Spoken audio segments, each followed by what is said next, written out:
Good morning. Today is the 16th day of the month of Iyar, and we are continuing in the chapter or the Epistle 11, one of the most famous letters in all of Tanya, if not the most famous letter. L'haskil Bina, to understand how to be joyous in life despite difficulties. As you mentioned, this is not the first time this is being addressed, but this is different. I would think that one of the main differences in this chapter, this letter, versus chapter 26 that we discussed in Likutei Amarim, is there we're talking about how to use simcha as a tool, how to use joy as a tool to live life. In other words, a person might have done sins, a person might have challenges. How do I live life with joy? And how do I use joy as a tool to serve God and to focus on my purpose and do mitzvahs, etc.? Here, it's really coming the other way around. Again, this is my understanding, that the joy ends up being a litmus test if you're an authentic person as a Jew. Meaning, if you're completely worry-free in life, or in other words, less than joy is serenity. It's not a matter, of course, it's all about being happy, but it's a serenity and a knowledge and an awareness that everything is good. There's no such a thing as bad in this world. It doesn't mean there's no pain. It doesn't mean there's no hardships. It means there's nothing bad. And there's a very big difference. We're also going to break it down even further to see that from Hashem, there's nothing bad. We, unfortunately, could do things that aren't good. But from Hashem, nothing comes bad. Let's take a couple steps back. We're standing now in the counting of the Eimer between Pesach and Shavuos. One of the famous sages that we discussed a lot is Rabbi Akiva. Rabbi teacher, very, very well known, especially amongst kids. Nachum Ish Gamzu. Nachum Ish Gamzu was a brilliant holy man that lived in his life with the following statement: Gam zu l'teva. This too is for good. Whatever happened to him, it doesn't matter what it was. The famous story with him in the Talmud is he was going to give a gift to the king and the Roman emperor to give him a gift on behalf of the Jewish community, and someone took all the gold and switched it for sand. He wakes up in the morning and goes, "Oh, amazing! This is such good things. All my gold was stolen. The guy put into my box sand, so I shouldn't realize it." To the king with his hand, it's gonna be awesome. I mean, the attitude of Gamzu L'Teva. His student Rabbi Akiva had a very similar statement, but we once learned a sikha, how the Rebbe explains the difference. He said, "Kol de'ovad rachman l'chav avdin." Everything Hashem does is for the best, which means he's not saying nothing not good happened, but he's saying it happened for a good reason. In other words, the most famous story about him is he was traveling with his three things: his donkey, his rooster, and his candle, and that's how he would go and function. So the donkey would carry him, the rooster would be his wake-up call at alarm clock in the morning. He got up at the dawn, and the candle was to Galuna night, late into the night. And he comes to a town, and the town were a bunch of wicked people, and nobody would let him stay in their houses. Everybody was very evil, very bad, and he ends up sleeping in the woods, literally in the woods. Along comes the wind, blows out his candle. Now we can't study Torah. He goes, well, everything God does is for the best. The candle went out. A little while later, a large cat comes by and eats up his rooster. All right, things are going great, but I guess I'll wake up late tomorrow morning, but that's fine. And then sure enough, a larger animal comes and kills his donkey. And now he has nothing, and he sits there in the dark, and he says, whatever God does is for the best. And sure enough, the morning he wakes up, he passes through the town again to pick up some provisions, and he sees that during the night, marauders, what are they called? A band of marauders came through and killed everyone in the town, destroyed the town. And he realized if they would have let him stay by the town, he would have been killed too. If his candle was on, they would have seen him. If his rooster would have been, they would have found him. If the donkey would have brayed, So in other words, he saw that while it's true, his rooster was killed and his donkey was killed and his candle went out, he couldn't study. At the end, it was for a good purpose. And the Rebbe explained that he was a generation down, as great as Rabbi Akiva was, the greatest of the great. He was a generation down from Nachum Ish Gamzu, and he therefore saw it as something that wasn't good, but led to a good. Whereas Nachum Ish Gamzu saw that itself was good. And what happened at the end is, actually, the sand was better than the diamonds. We see that they used the sand to go to war, and a miracle happened, etc. So these are two levels of seeing the good, but we're going really much deeper in this chapter. Not just that we somehow have a way to see that there's good, but there's never in the first place a negative. So to get into the zone, there's another talk of the Rebbe where he quotes the Tzemach Tzedek, the idea of trach good v'zayin good. Think good and it will be good. Things will be good. And the Rebbe goes into a whole dialogue, starting from Avram Avinu, starting from Yaakov. It says Yaakov was concerned when Esav came, and he said, "What's that? Did Hashem guarantee you? You're going to be?" Hashem said, "I'll be with you." Well, I don't know. Maybe I lost my credits, and he's worried. Meaning, Yaakov was worried. Maybe he lost his credits, and therefore, even though Hashem told him things will be okay, maybe it won't be okay. How does a person know when they fall off of a boat in the Atlantic Ocean or the Arctic, and the water's 30 degrees, and the boat doesn't even realize he fell off, and the boat's out of sight, and he's shivering in the water with nothing to handle. He goes, "So relax. This is good news. Everything's gonna be get there, and maybe you're not gonna be okay. Who says you're worthy of a miracle?" What? The Rebbe goes into a fantastic idea, and he explains, "Trach good v'zayin good" doesn't mean think good because everything's okay. It means think good and then it will be okay. Meaning, are you not worried because you know nothing bad will happen, or you're not worried because you know that your positive thoughts will create the true reality on the ground? In other words, the Rebbe explains that when someone is in the mode of trach gut, it's not that you know it's okay because Hashem will certainly save you. Maybe He won't save you, but you have faith in Hashem to the point that you're not even worried. In other words, your faith is so real that when you're lying in the water and it's freezing cold, you know what you're thinking about? Oh, shucks, I forgot to pick up the laundry, the cleaners. And, okay, when I get back, I'll tell my wife. The whole attitude is, I'm not even worried about it. Why? And he said, the reward of that is Hashem will save you. Meaning the reality on the ground becomes a reality because of your thought. And that's an even a higher level of how to see the world. But here we're going even higher than that. What's here? Here we're saying in the first place, there's nothing possible to be in reality in life, which is not good. And where does this come from? And we're going to go into this chapter is the test of faith. What does that mean?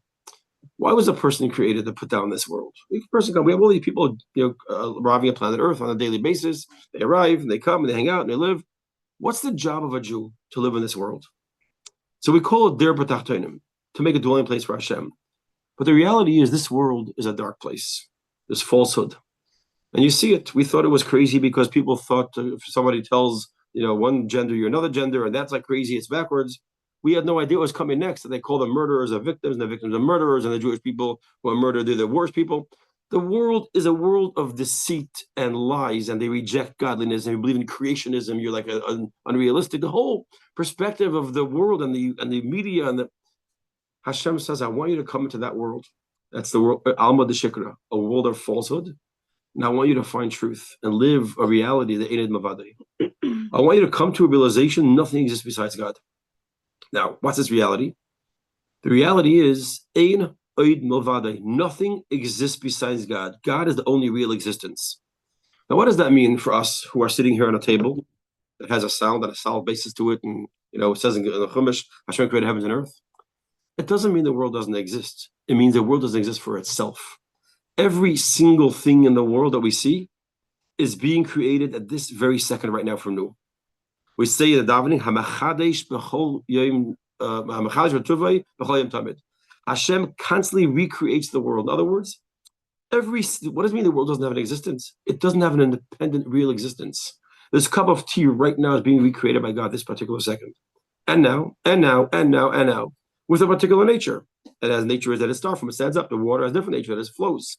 And Hashem makes miracles sometimes, and He switches them. He makes water stand up, and He makes, walls. Hashem could do whatever He wants. But the system He set up every single second is a brand new creation. In other words, the belief of Einid Mavadi, nothing else exists besides Hashem, means I believe that nothing else exists for real. Everything else is pushed into existence constantly.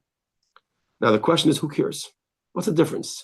A cup of coffee I hold the same way. I don't drop it and pick it up, drop it. Imagine, okay, I'm going to pick it up and drop it, pick it up and drop it. I just function regular. I don't even know what's being recreated every second because I'm being recreated every second. I know, and history is remembered. What's the difference? There's a very practical difference. And that is as follows. This is the key to this chapter and the key to truly faith in Hashem in a truer sense. And this is really the primary theme of this chapter and one of the most beautiful ideas. If I truly believe that right this second, Hashem is creating this world right now the way it is, I'm going to come to what the Baal Shem Tov calls Hashgacha Pratis. And this is really key. Hashgacha Pratis is the coolest thing in the world. Hashgacha Pratis means, you see, there used to be a theory that something called Hashgacha Klolis. Hashem runs the world, and Hashem guides the world, and Hashem makes everything happen. So the Jews go out of Egypt, the temple is destroyed, the temple is built, and the Yidden go into Golos, and the American War of Independence, 1776, everything's happening. But how about the little details? Like if a leaf falls on the floor, if there's a mosquito flying. When you believe that Hashem is creating the world, what does that mean? It means that every single thing you're seeing on this is brand new, put here right now. For an example, let's say I just had the table this second, and I put this cup here, and I put this right here. You might wonder, why did I put it there? Now, if you came an hour after I set it up, it wouldn't matter where everything is because things happen. But if just now I set the table again, and I put this key here, I put this key here, you'll wonder, like, why is that there for? So either you'll think I'm a person that doesn't think I'm just throwing things on the table, or if I'm doing it, I had a reason why I put the key there. I wasn't put it there. Hashgacha Pratis means that every single detail in creation, Hashem's putting it there right now. As a leaf, the Baal Shem Tov says, not only the leaf turns over and it falls off a tree, that's important. How many times it flips is not just important to some detail, but it's part of the master plan of creation. In other words, it's like putting code in the computer that if you change one comma or a period, everything goes bazooka, So if you believe that Hashem creates the world every single second, you will believe right now that whatever is happening, every detail is important. I'll give you a very simple metaphor I heard from someone else that I thought was really great. The olden days, back in when we were kids, going back, 50, 60 years ago, the olden days of videos and movies and film, they didn't have like today film. The old original way they could make a film was they would take many, many slides, and they would have them go at a certain speed that made it that you shouldn't notice the spacing. And they would actually have a cartoonist or an artist had to draw maybe 50, 60 images for 1 minute, right? For 1 minute of viewing. Now, if he had on that image, for an example, a fly flying across the room, that means that every single image he drew that fly. Because if he wouldn't, he couldn't have put on the first one. So that means if you look at that image and you're watching it, the fly didn't just appear there. The artist went and put it here and put it here and put it here and put it here, put it here, put it here. That means, so when you watch the whole minute, you see the fly across the screen. That means I went and put that fly there and I had to open, close the wings and a bird flapping, etc. That means the artist went and put every single thing there. So you have to say, why did you do it? Why did you spend the time? Obviously, you had a purpose. You made the wings flap. Why did you put that there? Why did you make the wind blow this? So instead of seeing it as a giant picture, we see every detail as being planned particularly. Hashem is a little more organized than that. That means every single thing that happens in the world, every single thing is Hashem pushing into existence. Why did he push that leaf into existence? Why did he push that leaf? Meaning every single thing going on, to the point that the Baal Shem Tov says that if you're in a place and you see something happen, you have to ask yourself, why did Hashem make me see this happen? I just saw a guy yell at somebody. What does the Baal Shem Tov say? Hashgacha Pratis means that you have to say to yourself, why did Hashem show it to me? Obviously, I have that flaw. I must also yell at people. But Hashem knows I'm a little, biased. I don't see my own flaws. He shows me someone else's flaw. Who says? Maybe I just happen to be here. Hashem wouldn't put you two in the same proximity if you didn't have a plan. Otherwise, you'd be there and he'd be here. The fact that you saw it is either, that the Rebbe says a step further. The Rebbe says either you see the flaw, that means you have it. And that's as a side note, parenthetically. The Rebbe says, or you see how you can help out the situation, then you didn't see the flaw. You saw a person with a flaw and you say, hey, I'd like to help this guy with something. That means Hashem didn't show you his flaw. He showed you a way to help the person. And therefore, it's not a problem that you saw the flaw because there wasn't a lesson to you. The lesson was how you can help out. But that's a side story. Doesn't mean every time you see something bad, you have it. It means if you see it as bad, you have it. But if you see it as an opportunity to help, that means, but the bottom line is every single interaction is because right now you have something you can do. If that is true, and again, I'm going to jump through this, that means every single thing Hashem is creating exactly as it is, exactly how it's supposed to be. There's not a detail in our lives that's not designed exactly as it should be. So now, why is it Olam HaSheker? What? Why is it? Hold on. Very good question. Hold on. Very good question. Excellent. Okay. Now, Then Hashem causes things to happen. Now, if you're making a weird example, if you're making something out of red paint, okay? Every single thing you're going to make in that picture is have red paint. If you're making something out of chocolate, and also only ingredient using everything to have chocolate. If we believe Hashem is good, and Hashem is making this, that means every single thing he's doing is good. Meaning, if there's no two, either we think there's two providers, the good and the bad, like maybe a Christian thought that there's two forces. But if Hashem is good, and Hashem is making this happen right now, certainly this is good. Like if you know your mother loves you, and she's taking you to the doctor to get a shot, you know she's not doing it to torture you. I mean, okay, I'm not getting into today, but in general, the mother cares for you, so she is bringing you to the situation because if you trust her, you trust her. There's a very sweet story about this lawyer, a guy sitting on an airplane, and he was sitting like in first class. Next to him is a little girl traveling alone, and she's coloring on the coloring book. And suddenly the pilot gets on the thing, and he says, "I'm just a heads up. We're going to go through a very serious storm right now. There's no reason for concern. There's nothing dangerous about it, but the plane's going to rumble pretty bad. So just heads up, your seatbelts on tight, and don't walk around." And the plane starts rumbling and shaking and rumbling and rumbling. And this guy's palms are sweating, and he's looking at this little girl, has her tongue sticking out of her mouth, and she's busy coloring, and she's oblivious to the storm, seemingly. And the guy's walking through, he's amazed. And at the end of the whole thing, the pilot says, "Okay, you can relax now, you pass the storm, all good." So the pilot says, "Weren't you afraid?" She says, "Of course not." He says, "But why were you not afraid?" He goes, "Because the pilot said that it's going to be okay. He's my dad. My dad, of course. He said it's going to be okay, so I know it's okay."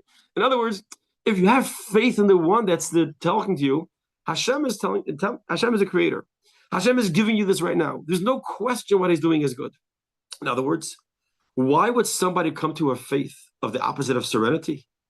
Is because you're lacking in your belief in Hashgacha Pratis, and you're lacking in your belief that Hashem has created the world right now.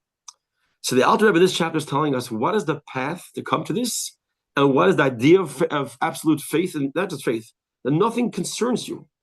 It doesn't mean that there's nothing sad happening. It doesn't mean nothing painful is happening. It doesn't mean nothing that you didn't want to happen is happening. It means that whatever those three things, if it's sad, if it's painful, if it's difficult, if it's unpleasant, it's not because it's bad. To take it a step further, let's take for an example art, right? A piece of art. I'm taking this example because I'm completely ignorant of art. So it's an easy one. And you go into a lot of times the art museum. I once went with the teens. They wanted to go to what's called MoMA, the Museum of Modern Art. So we divide up in New York on the 18 trips, all different tracks. 4 kids wanted to go to the MoMA Museum. I said, "Okay, I'll be the chaperone. I'll skip the Statue of Liberty, skip this one. I've done all those trips. I'll go to the boring one." So I go with them, and they're enjoying it. They're looking at all the art, and I'm looking at them. They're such unimpressive pieces of art. Each one less impressive. Very, very few that actually see was cool because it's Museum of Modern Art. Everything has a modern touch to it. Now, the truth is, someone who knows art doesn't see this as bad art, or if you like the style, sees it as an impressive. And some of the stuff is extra. I'm not talking about the guy who tapes a banana peel to the wall and says that's the art, or the other. Talk about something that's really impressive. Take some of the great artists like I'm sorry, Picasso, or all the cantilevers are created by this one. All these different pieces of art. If someone understands art, they see the coolness, the amazing thing. Now, the fact that I don't see it, I look at it as ugly. Does that mean there's something wrong with the art? There's something wrong with me? Well, modern art, there's something wrong with the art. But in general, it means I don't get it. But it doesn't mean it's like we're saying nothing bad comes from Hashem. It means the artist created the most impressive thing. You don't get it. You don't appreciate it because you're lacking. You don't appreciate this music. Sometimes you have a music here, or you have a guy doing a performance, and the piano, it's like so boring, the piano performance, or whatever they call it, the presentation. It is like so unexciting for me. And other people love music. It's like, wow, I can see how violin or certain things can be exciting, or a guitar. It's because it doesn't mean it's not a skill. It means I don't get it. In other words, nothing bad comes from God means from God is nothing bad. I could not appreciate it.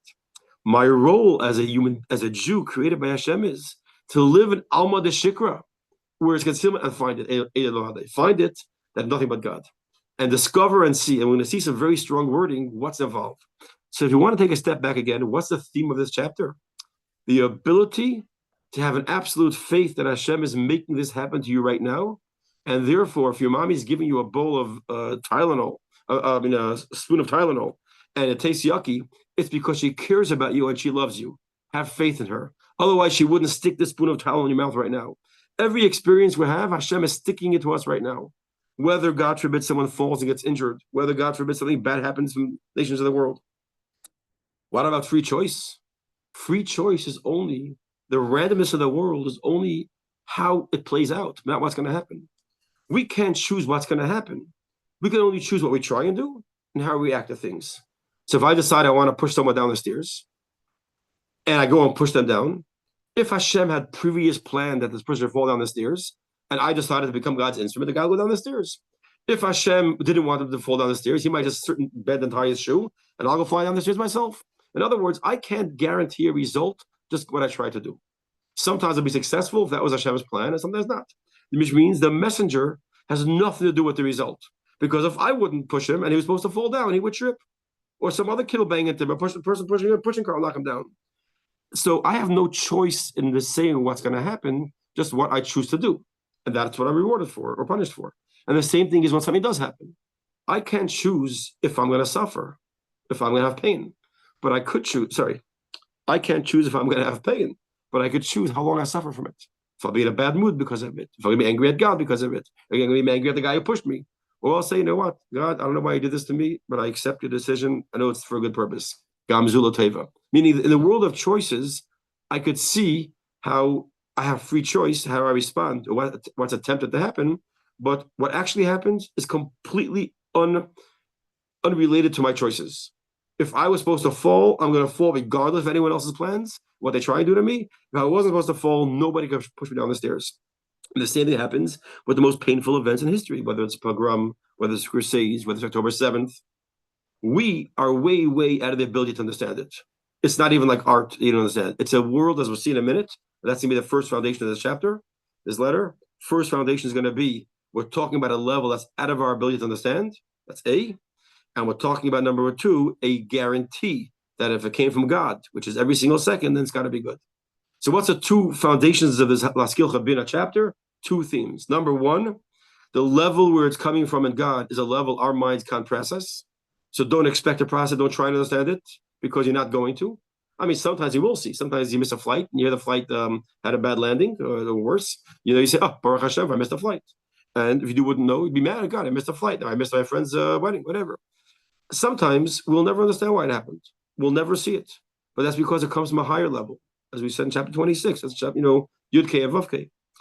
And the second theme is that there's nothing that Hashem does. And that's the primary aspect of this chapter. There's nothing that Hashem does that's not good, and Hashem does everything. Hashgacha Pratis means Hashem is doing everything. And this is really it's a long speech, but this is really the crux of this chapter, how to understand what is the perspective a Jew takes when pain happens in life, and how to respond to it is number 1, knowing I can't understand everything, it's impossible. And number 2, it's impossible that it's not good. Because if Hashem is really creating the world every second, I believe that Ein Ed Mevadi, nothing else exists except Hashem pushing us into existence right now, and without question, what happens now is coming from Hashem, and without question, since Hashem is what's happening now is good. Because red paint, you only paint in red, and etc., etc. Okay, let's see this inside here. May Hashem give a blessing to Israel to have only good, and the good that doesn't have to be explained or take extra effort to believe it, but because, as we'll see, it takes extra. This doesn't mean, by the way, that's easy. It's so easy to say these things. It is extremely difficult to live these things, and no one should ever be challenged with the pain that comes along with living with this. Okay, I'm starting from the beginning of this section here, the second chapter, the second paragraph, on Kuf Zayin 231, and we only did the first few lines anyway last time. How do we understand this? How do we understand that everything that God does is good?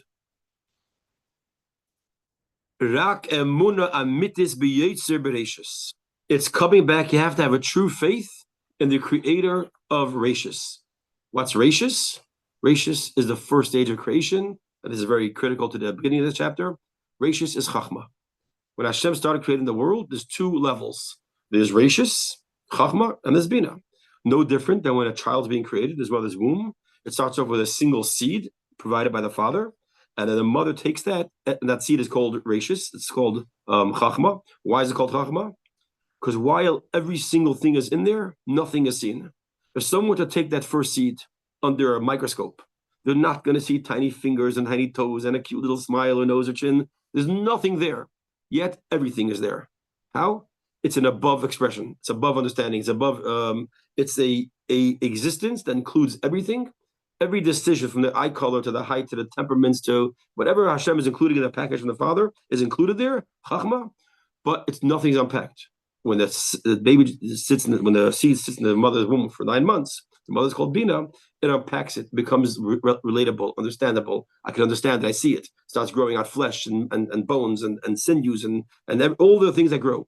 So Chachma means it's the first stage. That's the first stage of creation. Hashem starts creation in a place there's no way you can understand it. Don't try. Don't try and take a microscope and look at it. You're not going to find hands and feet. It's impossible. He says, B'yetzer Bereshis. What is B'yetzer Bereshis? The Hayush HaBriya. This creation, Yesh Me Ayin, comes from Ayin. We spoke many times. The word Ayin on a simple level means nothing. That's how we say, Yesh Me Hashem creates everything from nothing. That's a simple understanding. A much deeper understanding is, as I said when we started this chapter the first time, we say, Me Ayin Yovei Ezri. From where my help come? It comes from the level of Ayin. Don't read it Me Ayin from where, but Me Ayin, from the level above Seichel. I know it looks like it's impossible for Hashem to save the people in the hostages. It looks impossible to. It doesn't matter. Hashem's cutting the ayin from this place above knowledge. So Shabri Yesh Me'ayin. What does it mean? The creation of the world comes Yesh Me'ayin, something from nothing.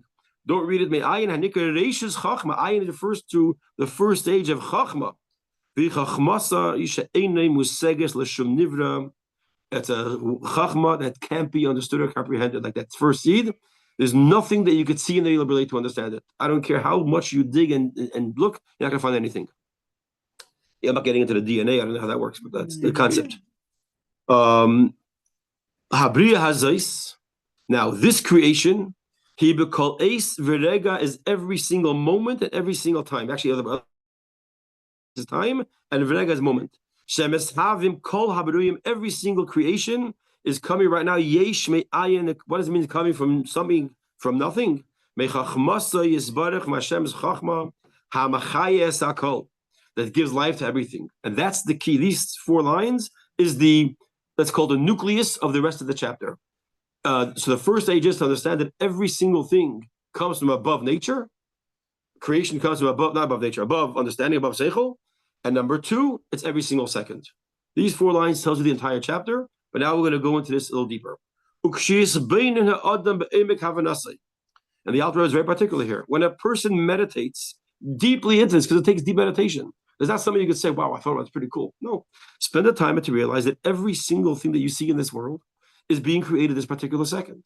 There's nothing in this world that was here a second ago naturally. It only is here now because Hashem pushed it into creation again. It's no different than pushing a ball uphill. The second you stop, it rolls back down. It's not like you say, I'm pushing it uphill. I'm going to stop for a moment, and it'll continue rolling. That's if the way you do it is you give it a push. Or if you say the same, I throw it, and as soon as my energy is finished, the rock will fall down because whatever I pushed, the unnatural state. A rock is not flying. A rock is being thrown. As soon as my energy is done, the rock falls back down. The natural state of a rock is to fall.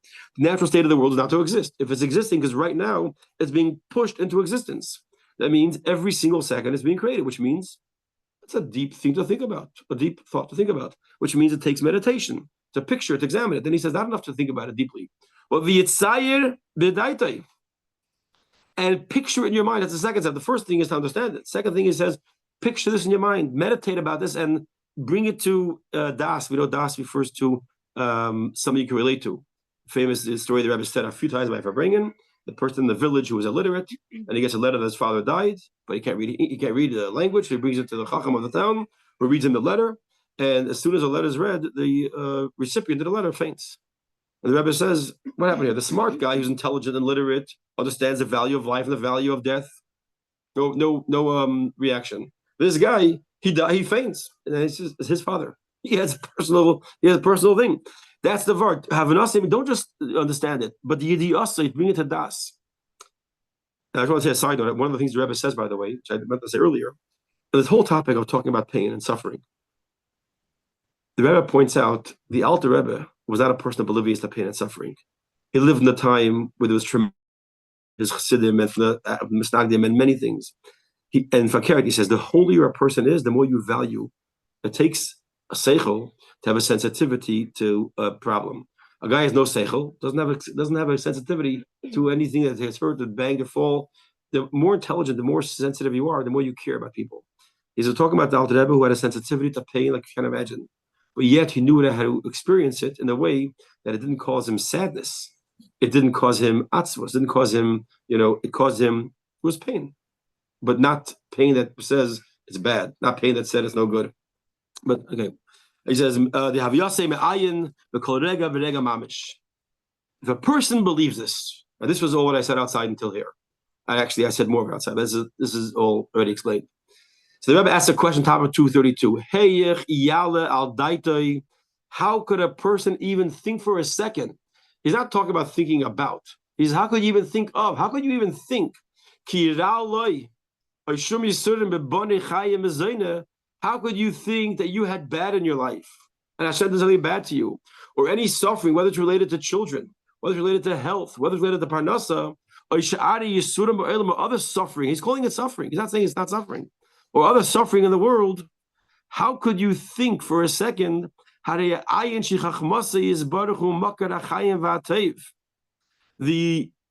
life that you're getting right now is coming from Hashem's chachma. It's coming from Hashem's essence of goodness. And then it goes into a very beautiful statement here. We know it says an expression in the Chumash and Bereshis in the very beginning. It says, "V'hanar yatsa me'eden lahashkes zagan," and the river came out of Eden to give to nourish the garden. What's the Eden and what's the garden? So a lot of times we mix this up, but here I think we spoke about it a few times that Gan Eden is not the highest place. That's the Garden of Eden. We spoke many times the word of is a very important word. On Shabbos we say L'hadik Ner Shel Shabbos, right? On Chanukah we say L'hadik Ner Chanukah. Why don't we say Shel? Everyone else does. Chabad doesn't. Everyone says L'hadik Ner Shel Chanukah. We say L'hadik Ner Chanukah. Why? Shabbos has many, many mitzvahs. One of the mitzvahs of Shabbos is to light candles. There's also the mitzvah of making kiddush. There's a mitzvah of remembering it. There's many mitzvahs. On Hanukkah, there's no mitzvahs. One mitzvah. It's not the mitzvah of Hanukkah. It's the mitzvah that is Hanukkah. It's not of. So when we say like this, we say the Garden of Eden, it means it's not Eden. This is something that came from Eden. That means Eden is, or in Hebrew, Eden. Eden is something higher. Eden is the source. Hashem has a river that runs from Eden, and that gives the garden the life, and that's called the Garden of Eden, as we call it Elam Haba. Usually it's synonymous. Not always, but usually this Elam Haba is Gan Eden. And that means a place. What's the difference between Eden and Gan Eden? In Gan Eden, as we spoke in the very beginning of Tanya earlier, we said Gan Eden is the place where you finally appreciate, understand, and have a pleasure. It's such a pleasure. I finally understand what a mitzvah is. I finally understand what God is. Meaning it's the world of understanding, appreciation. I'm a chaya. I just see that every time I lit Shabbos candles, every time I help someone out, I understand what it means. Hashem's presence, Hashem's the light, the glory. Hey, that's Gan Eden. Appreciation, feeling, bina, understanding. But the Eden itself is above that. There's no understanding. There's no seichel. It's chachma. It's a place where there's no insights. He says everything that Hashem comes starts off not in Gan Eden, starts off in Eden. In Eden, it's a world where nothing makes sense. Or I should say, I don't want to say it doesn't make sense. It's above knowledge, logic. It's above seichel. That's what he says here. Who Eden? That's the Eden shalamaylam elam haba. It's higher than the world of the world to come, which is also called Gan Eden. So why does it seem like we're suffering? Why does it seem bad? Why does it seem like we're crying at the God forbid at all these occasions? And the Torah says to cry at a funeral, at a soul God forbid passes away. It's a mitzvah shleish lebchi, 3 days to cry, 7 days to shiva, 30 days to mourn, a year of avelus. We have all these mitzvahs. So why? It's because it's not understood. We can't understand that. We can't relate to it. That's why when you get a shot, even though you know you have to get it, you say, ouch. That's why when someone needs a certain procedure done and it's painful, It hurts. So why are you doing it? Because it's a good thing to do in my situation. It's what I need to do. He says, therefore it appears to us as evil, or as suffering. But truthfully, no bad comes from God. And this is the key. From God, nothing bad comes of it. How we deal with it, we could do bad. We could do evil in this world. We have free choice to do things that are wrong. I can go and eat a piece of pork. I can go and talk Lashon Hara. I can go and try and push somebody. I won't be successful in pushing someone else if that's supposed to happen, but I could try. Meaning we have evil in our world. It's like the artist. The art that I made is gorgeous. The music that I made is beautiful. And you have it in art. You have it in music. You have it in food. One of the famous examples of foods are, one of the famous examples of this idea of appreciation. You have a kid that all he likes is candies. And he sees someone eating a really good piece of, let's say, grilled steak. And the kid's 4 or 5 years old. The kid looks at it as, well, who wants that? I want some good candy. When you grow up and mature, you'll find out the candy isn't that impressive. It's just sweet nothing. It's just like it's a false experience. Whereas meat is flavorful and it's rich and you taste it and the aroma and the whole, arichis. So what's the truth? Is meat good or bad? Meat's amazing in flavor, except if you're a child, you want to appreciate it. Or if you have allergies, you want to appreciate it. Meaning the problem is you, not the meat. And the same thing he says in food, it's appreciation. It takes time to grow older and appreciate good food, flavored food, garlic, onions, and these things, which are the most delicious way to cook food. But for a little kid, I don't want garlic and onions in my eggs. I want it to be just, plain. This is because he's lacking the ability to appreciate it. And we, in our world, will never, ever, ever, in this physical world, able to appreciate God's wisdom. That means it's not like if we try hard enough, we could say, I want to understand why the Holocaust happened. We will never understand. Don't try to. And as the words, by the way, of Jonathan Sacks, of blessed memory, you don't want to know, because the day you understand why it happened, you'll lose compassion. It's like if someone knows why someone's getting a leg amputated, they'll go, listen, it's not such a bad thing. At the end of the day, you're getting rid of the disease. So, okay, so you lost your leg, but you're going to live now. You take away all the compassion. Where God forbid someone loses their leg without any logic to it, how that's a terrible thing. Why is one case better? Because one I understand, one I don't understand. The more I understand, the more I lose my compassion. God forbid someone explains to you why they had to, do whatever. Something bad happened. Why Hashem made this person pass away? You'll say, "Oh, okay, I see why it makes compassion's lost." We never want to understand, but we wanted to, we couldn't. It's out of our ability. Just like your hand can't understand a idea of mathematics, our human brains can't understand a godly idea. Something from Aden, something from Ayin. And just to finish this few lines here. And everything is really good. And actually, it's not understood. It's not understood because it's so great. What happens is the greater something is out of our ability, the more we can't relate to it. Famous example: you give a kid a check of $1 million, or you give him a candy, choose one. He's not going to choose the candy. He's not going to choose the check, choose the candy. How about if you put in front of him 20 nickels?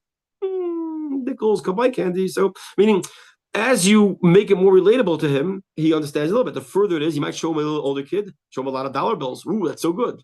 Show him a stack of $100,000 or a check or a stock or bond. He doesn't appreciate it because the more it's out of our ability, the more it's above our range of reference, the less we can relate to it. And therefore, if you brought somebody from out of the 15th century or 12th century into an operating room where they tie someone down, they sedate him and start surgery, they'll think you're killers. What are you doing? You're killing the guy. You don't understand. We're saving his life. We're digging out his heart and we're going to put in new valves and we're going to change it. It all calls, what's your frame of reference? And because all those things that we talked about just now, we could sort of relate to, we could sort of see how they're good. But when it comes to Hashem, there's no reference. V'zehu ikar ha'emunah, and this is, and we'll finish off with this concept. This is a beautiful line. V'zehu ikar ha'emunah, and this is the primary idea of faith. It's really a new paragraph if you get to it technically, but I'll finish with this.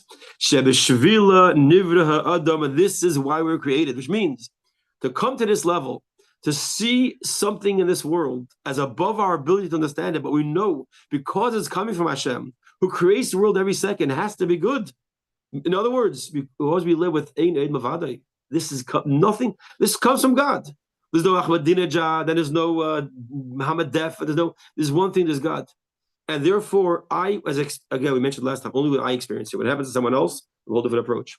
What I experience is not at all negative to me because I know there's ein ra yitzim amayla, nothing bad comes from Hashem, yedom amayla. And therefore, and this is what it's telling us, this is the reason why we were created, lahamin, to believe, the less asar panim minei, there's no spot empty of God. That means no experience, no dark alley, no hospital bed. That's Hashem is absent from that spot. And everything comes from God's open face. And the idea of a face is much more than anything else.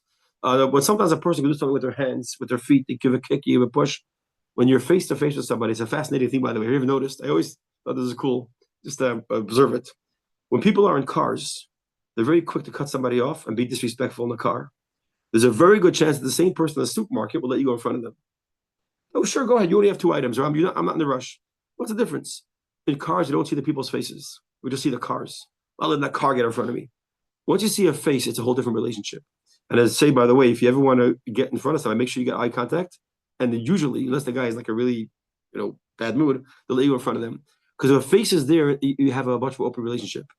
It's Hashem is not just present, it's His face is present.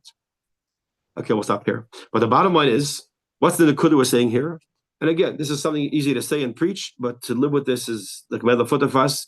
I told you last time that when he was standing by his daughter's funeral, he was saying to himself, was muttering, where's my Laskil Chabina? Why can't I feel that everything is good? Because we're humans. But the bottom line is, if we have these two components, number one, that it's coming from a place that we can't understand. So don't try and understand it. It's coming from Chachma, Bereshis, from the beginning, from Eden, etc. And number two, this particular event is being guided by Hashem, meaning Hashgacha Pratis. This is the Chiddush of the Baal Shem Tov over all the previous generations. What's happening now is not just in general the story is good, but this particular event, this little flying across the screen, was put there intentionally in every image, and every slide to get that whole image. That means Hashem's doing it for a reason. And we know Hashem is good, so it's impossible that this is happening by any other source except Hashem doing it, so it must be good. This is it's a phenomenal opening to this concept. Now, unfortunately, the next 2 weeks, fortunately, for me, we're not going to have a class because I'll be Mitzvah Hashem Sunday going to Israel with the birthright, and then and I'll be gone 2 Wednesdays. But in Mitzvah Hashem, when we continue after Shavuos, we'll finish this chapter nicely. Okay, 2 questions. Yeah. If Okay. Hashem made it this way, why? So first of all, I just want to tell you, as a dumb of the answer, I don't fully understand how to make all the lines. I'll tell you what I think. I don't fully understand it because it's a very tricky thing. Hashem creates in the world, it says, for Bechira Chavshes, and to make the challenge, Hashem creates forces that are negative, false, concealments. Now, there's 2 very important parts to it. Number one, Hashem puts it there for the balance of good and evil. In other words, or let's not use evil, for the balance of to choose right and to choose wrong. But in truth, and Chassidus explains in truth, the whole Helam is not really there. What does it mean it's not really there? The whole Alma de Shikra is only an appearance. It seems to us as Alma de Shikra. In truth, there is Alma de Shikra. One of the key components we do in Shai Yichud V'Emunah is the whole idea that something is absence of God's revealed presence is only as far as we're concerned. And we have to reveal that truth. It doesn't mean bringing God down here. It means bringing God to revealed state. That we should see it, we should experience it. Because in our world, so first, like I said, there's 2 parts to answer how I see it. I'm saying my understanding because it's not a simple subject, and that's why I said it's a good question. It's not an easy subject, but what I think based on what I've learned over the years, is that number one, it was put here intentionally to create a balance and free choice, just why, like Hashem, why He made a bilam in the world, and why good people suffer. Hashem doesn't have power over the evil. He does, but He wants us to overcome it. He wants us to do it. Meaning, Hashem could have created the world in such a way that He doesn't need to create every second. There's I can't say it's famous because I don't know it, but I know there's an important talk of the Rebbe from Sukkot in the 80s, where he goes into the idea if Hashem could have done these things. We always say Hashem couldn't create this, Hashem did things in a way that we can relate to it. And therefore the whole world is created a certain pattern which is relatable, which means Hashem made the world in such a way where godliness is concealed from us. And the world has a concealment that He wants us to reveal in this reality, in this framework that we are. We should reveal the godliness. What comes out at the end is we know that the word Olam means concealment, Helam. There's a whole discussion in Chassidus and with a point that the Tzimtzum Helm is not even called a Tzimtzum Helm. Why not? Because it was only there for revealing. In other words, and I'll just give it to you a simple way to understand how Chassidus explains it. If I'm a teacher, or if there's a teacher that wants to create something extremely, extremely brilliant to a younger student, I cannot explain to him everything at once. I first have to take it in my mind, take the energy, and take away 99% of the information and give him the skin and bones, or just the skeleton, the structure of the idea. That means he's missing out 99%. Then when he gets that, I can later say, okay, now add on this. And slowly over time, I could build up until I get to what I had before. In other words, so why did I give a helm in the first place? My helm was part of the gilly. In order to teach you what I want to teach you, I have to do it this way. It's the only way to do it. Otherwise, it wouldn't work. In other words, if I want to fill up a bathtub with a fire hose, I could only do it if I get a special adapter that diminishes the water flow to a regular flow, like a bathtub flow. Because if I try with a bathtub, I'll never fill it. As soon as I turn the water off, the bathtub is 80% empty. Because it can't. So is that called restricting, or is that called giving? So Chassidus says that Tzimtzum, which is for a gili, is not called a Tzimtzum. And therefore, the Alma de Shikra that we have, because it's not about the Alma de Shikra, it's all about, they're just, the Rebbe explained everything in the world. I don't know if the Rebbe says it himself or the Rebbe repeats what was said. I saw it in the Sikha. He said every single thing in the world is created for the Yidden. Everything is a means to an end. That's why they're created. So it means if everything is created for the Yidden, that means even someone who is a negative energy, someone who's Zechbadinajad, also created for us. He thinks he's created to be his own. He's a spoke in the wheel of Hashem's function of the Yiddish world, and his part is to be what he is and do his part. And when he's done, that level is elevated because he did his job. Obviously, he'll be suffering for what he did. He'll be punished, but the job is completed. So going back to your original question, is Alma de Shikra really Alma de Shikra? On one hand, Hashem needs a balance. On the other hand, nothing's really Shikra. It's all an appearance to us. That's how I understand it.